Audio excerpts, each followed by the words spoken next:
Très aimé de vous retrouver sur nos antennes. Bonsoir et bienvenue à votre émission qui cesse de vous mettre au parfum de l'actualité marquant la République démocratique du Congo. L'actualité nous oblige. Voilà pourquoi aujourd'hui nous allons faire juste les analyses tout autour de l'actualité, entre autres les dossiers judiciaires, la situation Zando en fait, et on passera pas loin. Sans pourtant aussi parler de la rentrée parlementaire et pourquoi pas aussi la situation sécuritaire de la partie est de la République démocratique du Congo. Voilà le tout pour l'émission de cette soirée. Alors pour y faire, je fais appel juste à l'habitué de cette émission, Maître Winner Kankolongo, défenseur de la population congolaise. C'est avec lui que nous serons moi sur ces plateaux pour en faire juste un débat. Bonsoir et bienvenue à cette émission. Bonsoir Madame Eilani. Il faut que nos téléspectateurs sachent que Maître Winner Kankolongo que je suis cadre de l'IDPS. De là, je profite à saluer mon secrétaire général, Christian Kabouya, qui est le président AI de l'IDPS, ainsi que les combattants et les combattantes. Et à cela aussi, Madame, que la population sache encore que Maître Winner Kankolongo, il est l'un des défenseurs de la République, une structure qui est dirigée par de l'armée Yamungu, qui est née en République démocratique du Congo, qui se consacre effectivement pour faire la communication pour le compte des institutions de la République, afin d'apporter tout ce que le pouvoir public est en train de faire et l'expliquer à nos mamans qui nous vendent des beignets, des cacahuètes et consorts, j'en passe, parce que cette communication de proximité est tellement nécessaire et que les gens n'arrivent pas à comprendre en réalité que ce que le chef de l'État ainsi que ses institutions sont en train de faire. Merci beaucoup, Madame. Je sais que ça n'a pas encore vu son jour, de toute façon, mais on peut glisser aussi pour fouiller quelque part si vous serez au moins à mesure de défendre seulement les institutions ou bien de défendre aussi la population, comme ça a été votre vision de chaque fois. Exactement. Madame, comme vous le savez, nous sommes au centre de défenseurs de la République. Okay. Ça voudrait tout simplement dire qu'on s'est assigné des tâches, notamment de parler et plaider pour le compte de notre population qui est tant souffert, Madame, et nous sommes entrés de oncer nos voix pour dire à son Excellence Félix Tshisekedi Tshilombo que le défenseur de la République vous accompagne dans vos actions que vous menez et vous apporte aussi des déshydratats de la population congolaise, comme nous avons toujours l'habitude de le faire. Merci beaucoup. C'était juste le station au moins de la part au moins de défenseurs de la République. Bientôt, on sera là. De toute façon, ça c'est vraiment promis. On sera avec vous au moins pour parler beaucoup plus en détail à ce qui concerne au moins le défenseur de la République démocratique. A dit qu'on va ouvrir cette émission avec d'abord cette situation triste parce que ça ne cesse de défrayer l'actualité de la population congolaise, surtout que ce n'est pas la première fois que je rappelle. Je fais juste quelques titres de rappel. Le 27 mai, c'était juste le marché des Matete. Du 24 au 25, c'était juste le marché de la liberté. Hier, c'était juste Zando, grand marché. Maître, quelle lecture faire face à ces genres d'incendies en République démocratique du Congo, surtout qu'en répétition? Nous sommes en train de regretter ce qui nous arrive en République démocratique du Congo et on comprend que c'est suite aussi de la durabilité de nos marchés qui est en train de l'âge. Normalement, on devrait reconstruire encore le marché de la liberté parce qu'on ne pouvait pas comprendre depuis que Mosée Laurent Désiré nous a construit cette belle marché et jusqu'à ce jour, il faut qu'on aille même dans le sens de faire ce qu'on appelle l'entretien et nous constatons que cela s'est fait difficilement et nous regrettons d'ailleurs par rapport à cela, Madame, et nous invitons aux autorités publiques de bien vouloir jeter l'œil afin que nos frères et sœurs, nos mamans qui ont l'habitude de vendre, qui se retrouvent un peu à l'aise. La répétition de cette crise, de toutes façons, il faut le dire ainsi, c'est vraiment une crise qui choque tout le monde. Mois de mai, mois d'août, mois de septembre, des crises à répétition. Quelle lecture faire en fait? Bon, Madame, notre peuple doit savoir que quand on parle de la crise n'a jamais été communautaire. La crise n'a jamais été d'une manière de bien tablée dans l'ensemble de la population. La crise a toujours été sélective. Est-ce qu'en réalité, toutes nos populations se retrouvent dans des conditions difficiles? Là, ce sont des questions que je me pose, mais je suis tellement persuadé qu'il y a nos compatriotes qui se retrouvent effectivement parce qu'ils se sont mis au travail. Il faut vraiment travailler, madame. Il faut inviter nos compatriotes de booster dans tout ce qu'ils sont en train de faire et surtout, soit de vendre, tel que vous venez de le dire, de chercher à gauche, à droite. Je pense que la République a mis toutes les conditions possibles à la place publique pour que vous puissiez réellement faire ce que vous êtes en train de faire et de faire dans le monde. Votre regard alors à ce qui concerne les incendies en répétition? Mais c'est là que je viens de dire. Alors, que préconisez-vous de toute façon? Parce qu'on n'arrive pas de toute fois à détecter les causes. Non, mais ce sont des faits vraiment naturels, madame, des catastrophes vraiment naturelles. Il est difficile de les bloquer. Quand ça arrive, c'est difficile. Ou soit que vous y acceptez que dans nos marchés, qu'on ne puisse pas mettre d'électricité, par exemple. Or, si on ne les met pas, ça sera encore catastrophique. Donc, il faut laisser les choses telles que nous les voyons, mais faire des entretiens au tel point que nos marchés recouvrent en tout cas la développement. Merci beaucoup. On fait le tour. De toute façon, on va commencer avec l'Union européenne qui peine au moins par rapport à la peine de mort juste en République démocratique du Congo. Il regrette toutefois, il craint que l'état de droit ne soit pas au moins respectueux. Quel regard portez-vous face à ce discours au moins? Non, il faut signaler que lorsque vous accusez la République par le fait d'appliquer la peine de mort, et vous disiez tout bonnement que voilà, ce n'est pas respecter l'état de droit, c'est du mensonge parce que l'état de droit tire sa substance dans le droit de la République. Or, la peine de mort, c'est l'un des dispositions pénales qui appelle effectivement à cette peine. Est-ce que ce n'est pas la loi qui est appliquée? D'où, selon eux, ils veulent que la République démocratique du Congo cesse à appliquer la peine de mort. Pour quel motif? Selon ça, c'est selon eux, l'Union européenne. Mais je leur réponds pour leur dire que la peine de mort tire sa source dans nos lois congolaises. Ce n'est pas au hasard que qu'on avait instauré la peine de mort. Et cela date depuis 81, si je m'abuse, non, 71. Si je m'abuse, mais j'ai perdu la date dans ma tête, mais je crois que ça va venir avant la fin de l'émission. Mais c'est de là, le code pénal congolais instaure la peine de mort en République démocratique du Congo. Mais seulement qu'est-ce qui est arrivé en 2008? C'est M. Joseph Kabila, qui est notre ancien président de la République, qui avait constaté qu'avec ses amis qui nous infiltraient à tout moment, ces amis qui venaient violer nos femmes, tuer nos femmes au niveau de l'Est du pays, et quand il a compris que ces gens-là, ce sont ses frères, alors il n'avait pas d'autre choix, il a seulement voulu commencer à suspendre d'abord l'exécution de la peine de mort par une moratoire. Or, à cette époque-là, Joseph Kabila pouvait remettre la loi pénale à l'Assemblée nationale pour la révision.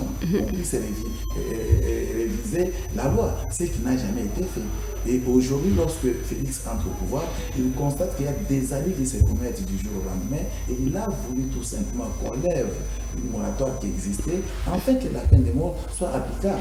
Et pourquoi l'Union européenne se pointe alors à l'horizon au moment où cette révision est mise en jour? Je suis en train de penser qu'ils sont complices contre la République démocratique du Congo et je suis en train de raisonner en même temps que j'ose croire bien que ces gens travaillent avec les ennemis du Congo. Alors, faut-il reculer face à l'état des droits ou bien faut-il s'impliquer parce que ça fait juste partie? Mais c'est là que je réponds à l'Union européenne. Nous ne faisons qu'appliquer la loi et c'est ce qu'on appelle effectivement l'état des droits. L'état des droits, c'est l'obligation de respecter des textes, des lois de la République. Et nous respectons des lois de la République. On ne condamne pas les gens et on tire la substance ailleurs, non. Sur même d'ordre d'idée, on va rester là parce qu'il y a Martin Fayulu, l'opposant, qui venait d'être au moins avec l'un des secrétaires généraux des Nations Unies avant-hier. Ils ont discuté par rapport à sa proposition en ce qui concerne au moins le dialogue intercongolais entre les Congolais. Il a demandé quand même le soutien aussi de l'ONU pour cette manière de procéder. Quel est votre point de vue? Eh bien, mais l'homme est en train de nous faire tourner en bourrique.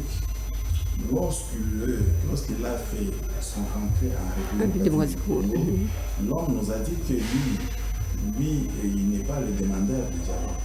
Mais il veut tout simplement que le peuple congolais puisse discuter sur une table afin d'éléquer des questions qui dérangent la République. Et cette fois-là, l'homme visait beaucoup plus la question de la question qui se passe à l'est du pays. Et quand il disait toutes ces histoires-là, j'étais en train de penser que l'homme, n'est-ce pas qu'il est l'envoyé du pouvoir pour nous donner des béquilles afin que nous puissions glisser, aller au-delà de 2028. Ça, c'est la question que je me pose. Mais si tel n'est pas le cas, je suis en train de voir que l'homme travaille effectivement pas pour le peuple, mais il travaille pour lui-même. Comment ça? Pourquoi il travaille pour lui-même? Parce que l'homme veut à tout prix entrer dans les institutions de la République. C'est à cela que je l'avais proposé lui. Parce que vous voulez entrer dans les institutions de la République, je propose au chef de l'État de nommer pour nous M. Martin Fayulu comme le ministre de la Défense, pour que Fayulu puisse prendre tous les membres qui travaillent ensemble avec lui dans les CID, en commençant par le secrétaire général de l'ECID, qu'on appelle le professeur Devos Kitoko, et recruter tous ces gens-là, les amener dans notre armée, afin qu'ils soient dotés des armes pour aller combattre à l'Est. Parce que lui estime que acceptez-vous facilement cette procédure ou bien vous restez juste de votre côté pour ne pas dialoguer aussi de toutes les façons? Si c'est une mesure qui est au moins la bienvenue auprès de vous, ou bien vous rejetez ça en bloc? Madame, il faut rejeter. Pourquoi il faut rejeter, madame? Il faut que les peuples sachent. C'est depuis 1960, la RDC a toujours des problèmes. Et les problèmes proviennent de madame. Mon peuple doit savoir qu'en 1960, lorsque Kassavou Moussé est président de la République, il a été voté par nos députés à l'époque. Et par après, c'est M. Mobutu qui vient au pouvoir, il entre par voie de coup d'État. Et justement, après Mobutu, c'est Kabila qui vient aussi faire le coup d'État. Et après Kabila, c'est le Kabila fils, aujourd'hui qu'on appelle Kabila Kabang, le Raïs, qui a aussi passé sur le même chemin. Mais son Excellence Félix Tshisekedi, lui a eu le pouvoir provenant du peuple, lui le seul président, depuis que la RDC existe, qui a été voté par la population congolaise. Et l'article 5 de la Constitution est respecté dans sa disposition. Maintenant, madame, c'est lui qui a le pouvoir du peuple. Faudra-t-il négocier avec les gens que le peuple a réfuté ou le peuple a rejeté? C'est ça la question que je me pose. Non, mais personne, chaque jour si on parle avec Fayulu, si jamais tu l'invites ici au plateau, on va parler avec lui. Accepter de pouvoir reconnaître moi, ces erreurs d'hier pour améliorer. Madame, de tous les dialogues que vous avez connus en RDC, vous pouvez m'en citer une ou deux dialogues qui ont été cités pour l'évolution de la population, ou soit des questions de la population. Sinon qu'on traite des questions du pouvoir dans les dialogues. Donc vous ne trouvez rien comme étant la part de la population? La part de la population n'est pas là-dedans. Or, Tshisekedi ne va pas accepter. Tshisekedi est là pour la population congolaise. Comment vous voulez amener Tshisekedi de prendre le pouvoir qu'il a, qui provenait de la nation du peuple, et chercher à les partager avec des gens que le peuple avait réfutés? Si par exemple Martin Fayulu demande, moi je ne suis pas quand même le porte-parole de l'ICD, mais ce sont juste des questions que je pose pour avoir juste la lumière par rapport à cette thématique. S'il demande aujourd'hui le dialogue, ce n'est pas en fonction de tout ce qu'il a essayé un peu d'analyser par rapport à la EAC, SADC, commission mixte de l'année passée. Aujourd'hui encore, c'est le Rwanda qui joue aussi le rôle d'un médiateur entre la RDC et le Rwanda. Mais ce n'est pas en fonction de tout ça. Madame Elali, si jamais on ouvre cette branche-là, branche de négociation, soit des dialogues selon notre frère Martin Fayulu Madidi, sachez-le bien que madame, on va voir Kabila qui est le père fondateur de AFC de Nanga, il sera là parce qu'il est aussi sédi congolais. On doit voir tous les gens qui se retrouvent ensemble avec M23, qui ont tué nos populations, ils seront sur la table de négociation et on va voir tous les gens que Kagame est en train d'utiliser. Maintenant, nous concluons que M. Martin Fayulu est en train de jouer le jeu de Kagame. Pourquoi il joue le jeu de Kagame? Parce que ce que Kagame cherche aujourd'hui, c'est d'avoir son Excellence Félix Tshisekedi ouvrir des portes pour que les Rwandais nous entrent encore dans notre sol. Mais et mon frère Martin m'a dit, s'il a besoin du pouvoir, parce que dans ces histoires-là, on parle que du pouvoir, on parle que du partage du pouvoir, je viens tantôt de le dire. On ne va pas parler d'autre chose, madame. Pour venir demander à ton frère qui est ministre, c'est là il faut qu'on ouvre des portes pour que tout le monde vienne solliciter. Ça va donner aussi l'opportunité à quiconque de venir de toute façon. Peut-être ça sera aussi l'opportunité pour le chef de l'État de pouvoir avoir aussi les idées l'opportunité est ouverte selon l'article 73 de la Constitution qui veut à ce que pour devenir autorité en République démocratique du Congo, il faut passer par voie des urnes. Là, ce n'est pas Tshisekedi qui l'avait dit. Ça, c'est la Constitution de la République. N'est-ce pas que Madidi Martin était à la course en 2023? Mais parce qu'on ne t'a pas voté, mais tu dois prendre ton calme et attendre 2028. Mais la difficulté avec... Non, la difficulté avec mon grand frère Fayulu, il va m'excuser. Fayulu est dans les 70 quelques années. Donc, jusqu'à arriver en 2028, il aura peut-être dans le 80 ans, par exemple. Mais il aura quelle force pour gérer la République? Donc, il est déjà fin sa carrière politique et moi, je souhaiterais qu'il dépose des tabliers. S'il faut, parce que c'est une question un peu générale, mais une question de curiosité, entre négocier avec Martin Fayulu pour trouver des consensus et dialoguer entre les États congolais, négocier avec le M23 ou soit avec le Rwanda pour trouver la paix et la stabilité de la partie démocratique du Congo. Quelle voie faut-il suivre? Non, s'il faut voir des choses de cette manière-là, madame, je vous conseille tout de suite de ne pas penser ainsi. Pourquoi je l'ai dit, madame? Parce que dans ces pays, nous avons vu Kabila Joseph, que je cite, ouvrir des portes pour négocier avec tout le monde. Et on n'a jamais vu la fin des hostilités en RDC. Donc, à chaque fois que vous ouvrez, il y a d'autres groupes qui se créent parce qu'ils vont se dire, vaut mieux rentrer au fond, aller au fond et tuer les Congolais, on ouvrira toujours les portes pour nous accueillir. Et enfin de négocier. Et c'est de là que nous nous disons, un mot d'abord la République. La République a une constitution de la République qui nous régit tous. Respectons la constitution de la République, respectons le mandat de Félix Tshisekedi Tshilombo. Attendez, 5 ans, ce n'est pas beaucoup. On va encore aller à la course, bien qu'on va les battre toujours comme d'habitude. Le dialogue automatique par Martin Fayulu, on voit aussi le nous comme État médiateur de ce dialogue. Quel est le turc de façon l'air de cette manière de pouvoir s'impliquer dans les affaires démocratiques? Croyez-vous que on se retrouve entre la bonne main ou bien juste mais ça démontre tout simplement que Martin Fayulu est un étranger. Lui n'est pas un Congolais. S'il était réellement Congolais, il ne pouvait pas recourir au pays frère ou au pays du tiers-monde pour négocier des pourparlers en République démocratique du Congo. Il allait être humble et il prend son copain de Vos Kitoko, il se dirige jusqu'à la cité de Loya pour parler avec le chef de l'État. Donc ça allait être très simple.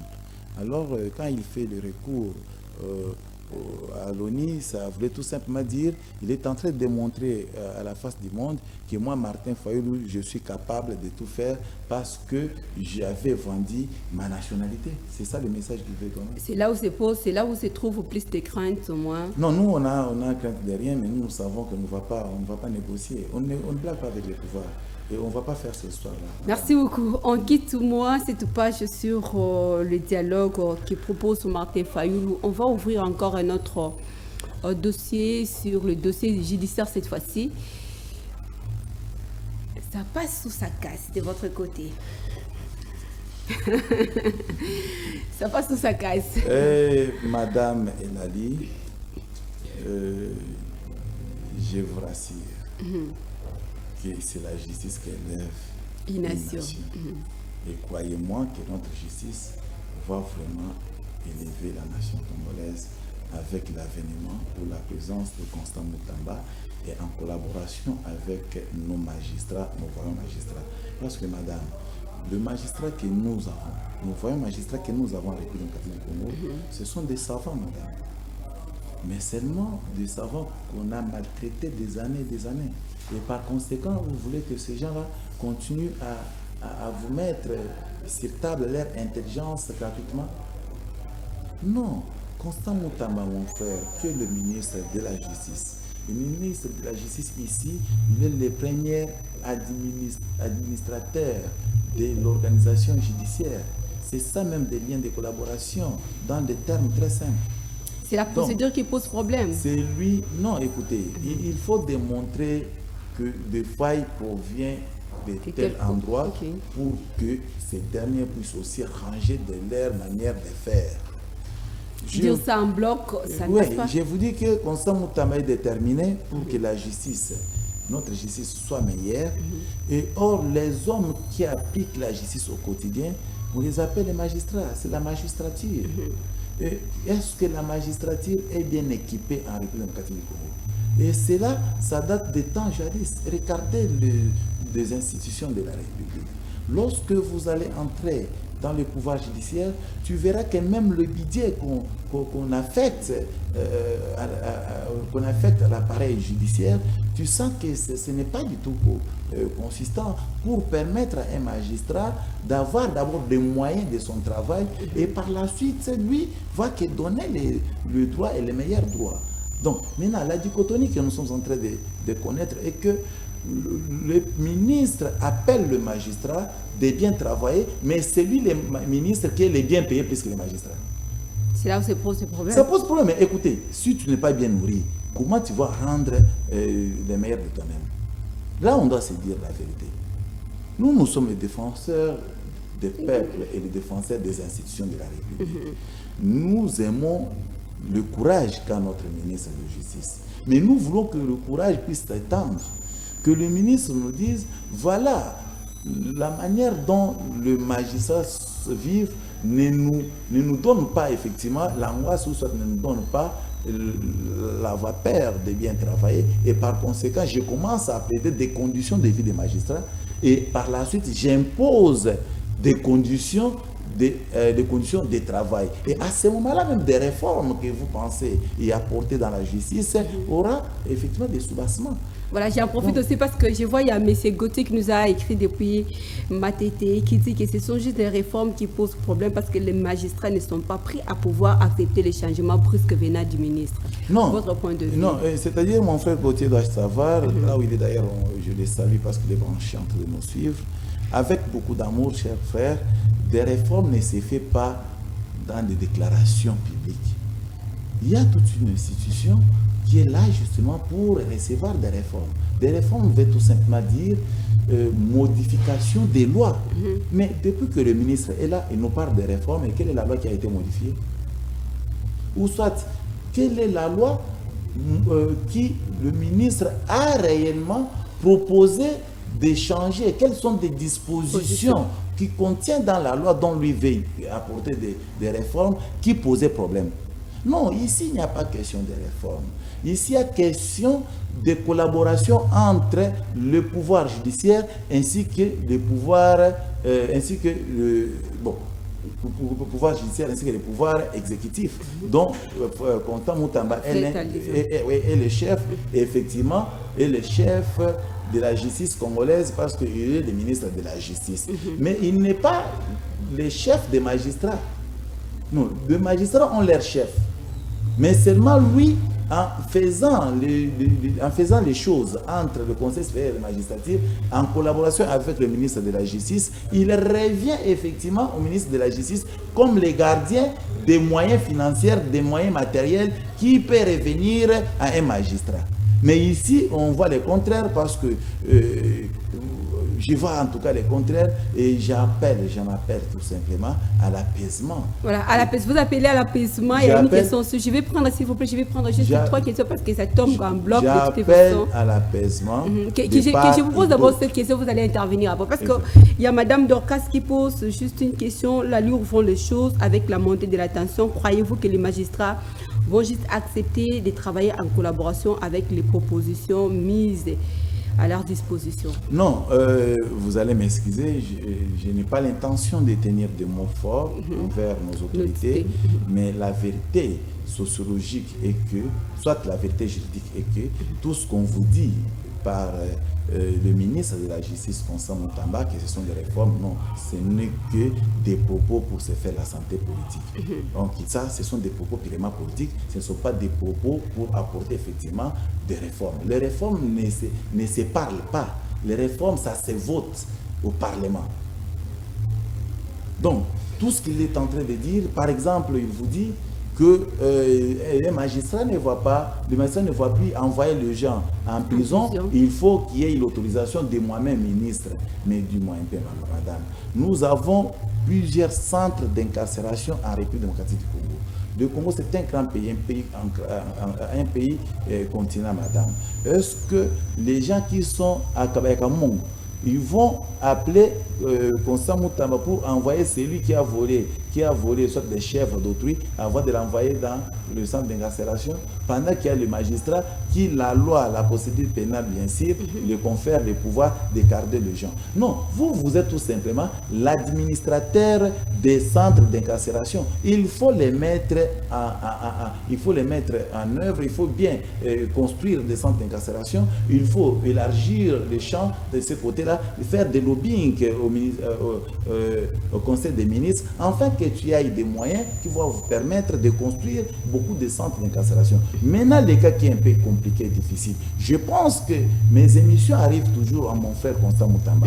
Je lui dis ceci. En cas de flagrance, parce que la loi congolaise instaure la procédure de flagrance, c'est-à-dire vous venez de tuer tout de suite, on te juge sur le champ et on te condamne sur le champ. En cas de flagrance, et qu'on condamne les criminels comme ça, la décision tombe par exemple à 18h, 19h, soit à 23h. Et à ce moment-là, Moutamba dort déjà. Or, le monsieur qui vient d'être condamné, même à 23h, il est obligé d'être accompagné directement dans le centre d'incarcération. Maintenant, là, à ce moment, madame, Constant Moutamba va nous dire que le monsieur des criminels comme ça, on va les prendre et passer nuit ensemble avec les magistrats. Et c'est le matin qu'on va d'abord l'appeler au téléphone pour lui dire il y a un condamné, mais gardez d'abord dans ma maison. Dans la maison, je vous appelle justement pour vous demander si je peux le transférer. Soyons sérieux. Soyons sérieux, madame. C'est trop délicat. Que préconisez-vous? Avec cette situation, nécessairement de monter du jour au lendemain, de toute façon, s'il faut préconiser juste quelque chose, que ce soit du côté des magistrats, que ce soit du côté des ministres, en un mot, que j'aurais vous. Du côté des magistrats, madame, il y a d'autres reproches qui sont vrais et je suis conscient. Il y a d'autres magistrats qui ne travaillent pas dignement, qui n'arrivent pas à respecter le serment qu'ils ont prêté, madame. Mais il y a d'autres parmi eux qui sont les meilleurs. Mais à cela, qu'est-ce qu'il faut faire? Il faut tout simplement appeler le magistrat et faire appel ici au Conseil supérieur de magistrature, de faire des séminaires, d'instaurer les systèmes de séminaires avec nos magistrats, de les pousser, les motiver et les amener à bien travailler, madame. Parce que, madame, ce qui est aussi difficile avec le magistrat, soit le juge, selon les cas, parce que tous sont dans la magistrature, c'est que difficile, quelqu'un qui vous plaide le dossier aujourd'hui, madame, mais la décision judiciaire intervient après 3 ans, 4 ans, 5 ans. Or, la loi dit que la décision judiciaire peut intervenir en dehors 10 jours après la plaidoirie.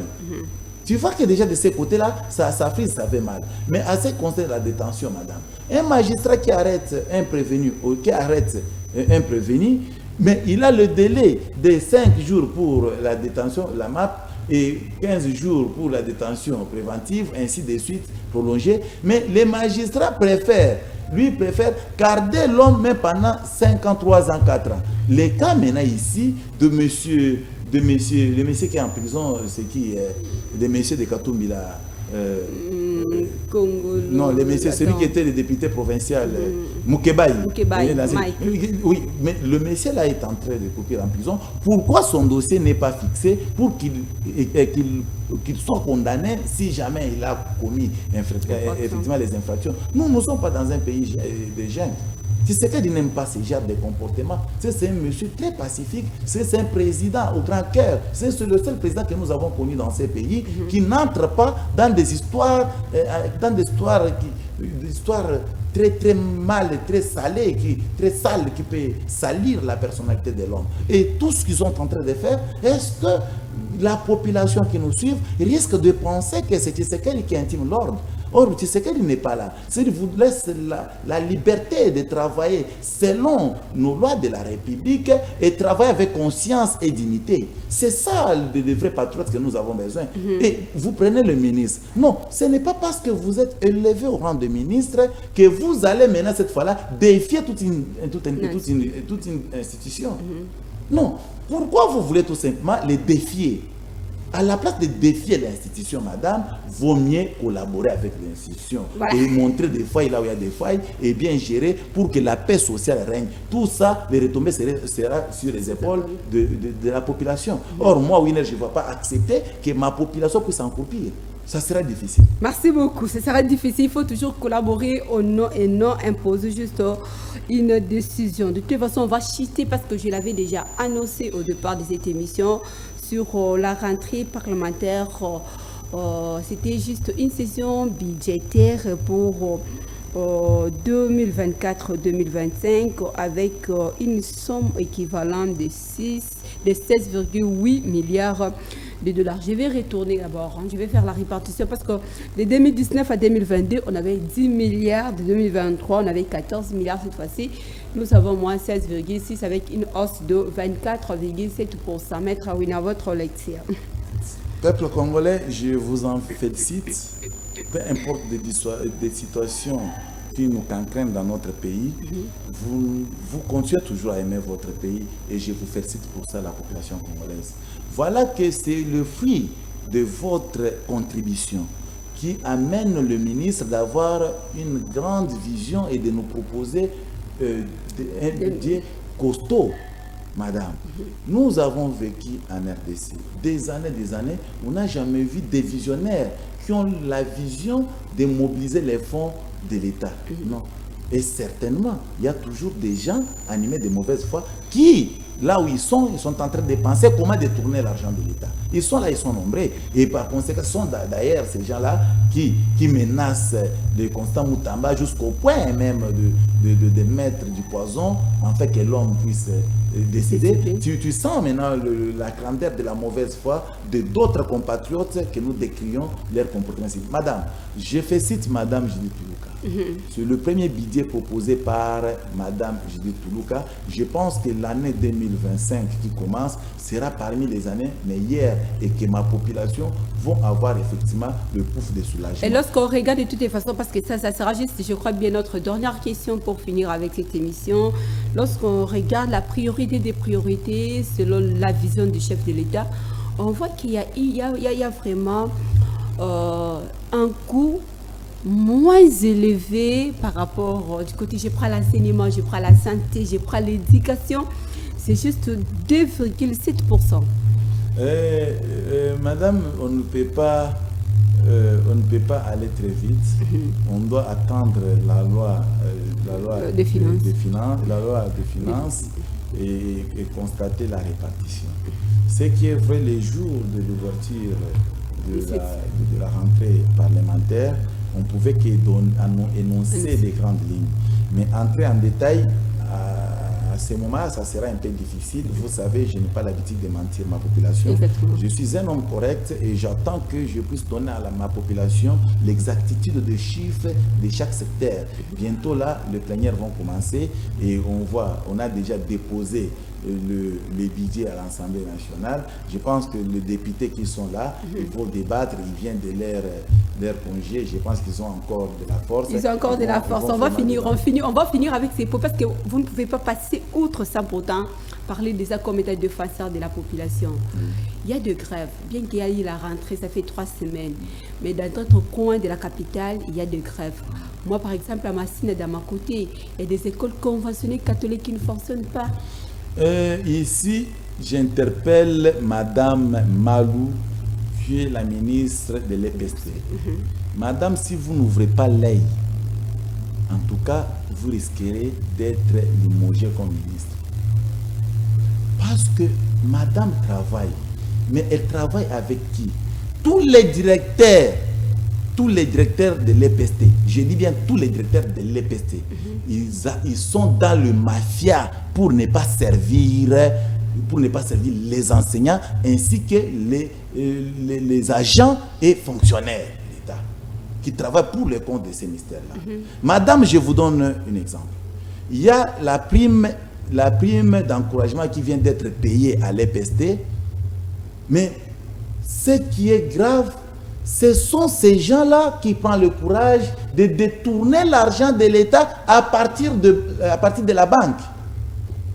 Comment expliquer tout le monde qui se reconnaissait comme les bénéficiaires, ils ont été écartés sur des listes. Aujourd'hui, ils m'ont vu, ils m'ont parlé, ils m'ont dit que maître, vous, les chefs vous écoutent et la population vous écoute. C'est le moment de parler pour nous parce que d'ici 3-4 jours, on va descendre dans la rue pour réclamer notre argent.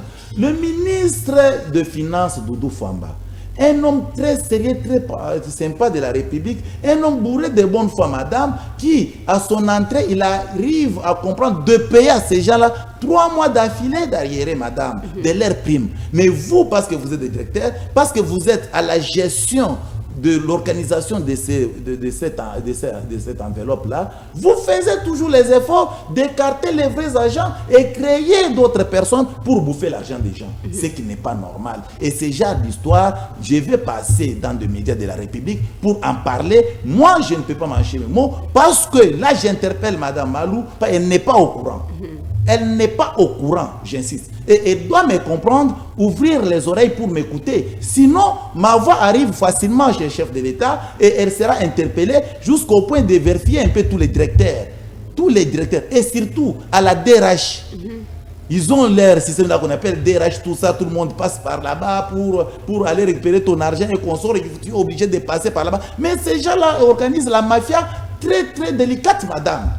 Donc c'est vraiment compliqué. Moi-même, je suis en train de voir que, en tout cas, je suis touché de ces comportements. Merci beaucoup. Nous sommes arrivés au moins à la fin de cette émission. Nous vous disons merci pour cette lumière apportée. Merci beaucoup, madame. Mais laissez-moi saluer honorable Paking Animi qui a fait un travail d'équitant sur terrain. Il était le seul député sur terrain qu'on est en train de voir à Tchangou. Il montait, descend, donc il visitait effectivement régulièrement ses électeurs. Alors, Paking Animi, vous êtes un député, un voyant député et vous méritez beaucoup. Je pense que la population de Tchangou ne va pas vous oublier. Donc, merci.